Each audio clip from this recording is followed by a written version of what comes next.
ನಮಸ್ತೆ. ಮ್ಯಾಮ್ ನಿಮ್ಮ ಹೆಸರು? ನೇತ್ರಾವತಿ. ಓಕೆ. ಇಂಡಿಯಾ ಮತ್ತು ಪಾಕಿಸ್ತಾನ ಅಧಿಕೃತವಾಗಿ ವಾರ್ ಘೋಷಣೆ ಮಾಡಿರೋ ಥರ ಆಗಿದೆ. ಸೊ ಏನು ಅನ್ಸುತ್ತೆ ನಿಮಗೆ? ಸಿ ಭಾರತ ದೇಶನೂ ಸುಮಾರು ಪಾಕಿಸ್ತಾನದಿಂದ ಎಷ್ಟೋ ಸಾರಿ ಅಟ್ಯಾಕ್ಗಳನ್ನ ತಡ್ಕೊಳ್ತು. ಬಟ್ ಇದುವರೆಗೂ ಭಾರತ ಯುದ್ಧ ಮಾಡ್ಬೇಕಂತಿರಲಿಲ್ಲ. ಯಾವಾಗ ಹಿಂದೂಗಳನ್ನ ಅಂತ ಪರ್ಟಿಕ್ಯುಲರ್ ಆಗಿ ಮಾಡಿದ್ರು ಅವ್ರಿಗೆ ಅನಿಸ್ತು ಅಟ್ಯಾಕ್ ಅವ್ರು ಏನು ಟೆರರಿಸ್ಟ್ನ ಇದು ಮಾಡ್ಬೇಕಂತ. ಅದು ಬಿಟ್ಟರೆ ಅವ್ರ ನಾಗರಿಕ ತೊಂದರೆ ಮಾಡೋದು ಏನು ಭಾರತದ ಉದ್ದೇಶ ಅಲ್ಲ. ಹಾಗಾಗಿ ಅವರು ಕೆಲವು ಜಾಗದಲ್ಲಿರೋ ಒಂದು ಐ ಥಿಂಕ್ 7-8 ಕಡೆಗಳಲ್ಲಿ ಹಾಕಿದ್ದಾರೆ. ಅಲ್ಲಿ ಸುಮಾರು ಜನ ಎಲ್ಲ ಟೆರರಿಸ್ಟ್ ಧ್ವಂಸ ಆಗಿದೆ ಅಂತ ಹೇಳ್ತಾರೆ. ಆಮೇಲೆ ಕೆಲವೊಂದು ಮಸೀದಿ ಎಲ್ಲಿ ಅವರಿಗೆ ಜಾಸ್ತಿ ಅವರಿಗೆ ಪ್ರಚೋದನೆ ಮಾಡ್ತಾಯಿದ್ರು ಆ ಥರದಲ್ಲಿ. ಬಟ್ ಅದು ಬಿಟ್ಟರೆ ಇಂಡಿಯಾ ಕಡೆಯಿಂದ ಏನು ರಾಂಗ್ ಇಲ್ಲ. ಈವನ್ ವಿಶ್ವಸಂಸ್ಥೆನೂ ಐ ಥಿಂಕ್ ಇಂಡಿಯಾ ಕಡೆನೇ ಪರವಹಿಸೇ ಮಾತಾಡ್ತಾರೆ ಸಹ ಅಂತಲೂ ಅನಿಸುತ್ತೆ. Okay madam. ಭಾರತ ಪಾಕಿಸ್ತಾನದ ಮೇಲೆ ನಿನ್ನೆ ನೈಟ್ ಕೂಡ ದಾಳಿ ಮಾಡಿದೆ. ಅಂದರೆ 3.0 ಅಂತಲೇ ಹೇಳ್ಬೋದು, 3.0 ಅಂತ ಹೇಳ್ಬೋದು. ಒಂದ್ಸಲ ಆಪರೇಷನ್ ಸಿಂಧೂರ್ ನಡೆಸ್ತು. ಅದಾದಮೇಲೆ ನಿನ್ನೆ ಮಧ್ಯಾಹ್ನದ ಕಡೆಯಲ್ಲಿ 2ನೇ ಯುದ್ಧ ಸಾರಿತ್ತು.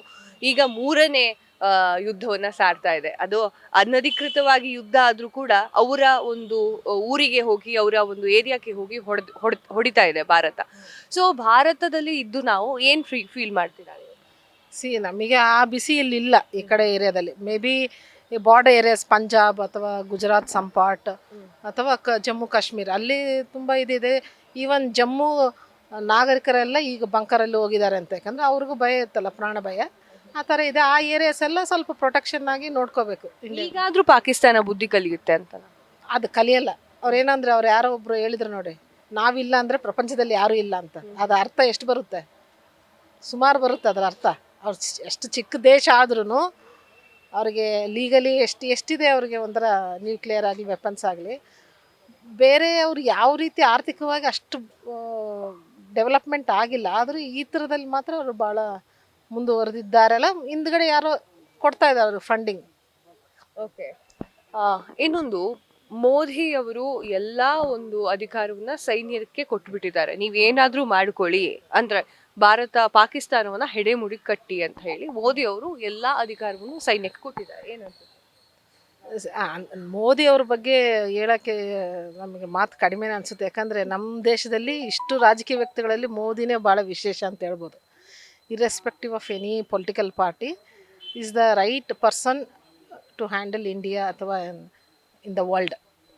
ನಮ್ಮ ಭಾರತ ದೇಶದಲ್ಲಿ ಯಾವಾಗಲೂ ಯುದ್ಧ ಅಂದಾಗ ಯಾರೂ ಇಷ್ಟು ಇದು ಮುಂದೆ ವಹಿಸಿ ನಿರ್ಧಾರ ತಗೊಂಡಿಲ್ಲ. ಬಟ್ ಇವರು ಕರೆಕ್ಟ್ ಯಾವ್ಯಾವ ಟೈಮಿಗೆ ಏನು ಮಾಡಬೇಕು ಎಲ್ಲ ವಿಷಯದಲ್ಲೂ ಅವರು ಸರಿಯಾಗಿ ಮಾಡಿದ್ದಾರೆ ಈ ದೇಶಕ್ಕೆ. ಓಕೆ.